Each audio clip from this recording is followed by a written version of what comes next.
Wow. Baru beberapa bulan kerja kat syarikat ni, dah dapat layanan macam permaisuri. Cik Suri, kalau ada masalah, boleh je berterus terang. Tak perlu nak sindir macam ni.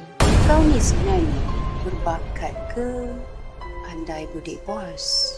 Apa yang I ada sekarang ni adalah hasil usaha I. I tak perlu nak budik sesiapa. Hasil titik peluh sendiri, ya? Ke kau dapat semua ni sebab kau memang pandai ambil hati bos?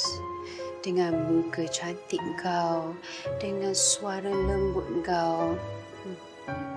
Kau jangan lupa yang sebenarnya kau hanya menumpang tuah dekat syarikat ni.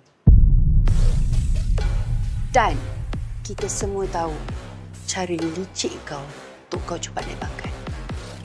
I tak perlu nak jual maruah I untuk dapat apa yang I ada sekarang. Taklah macam orang tu. Suri, cukup.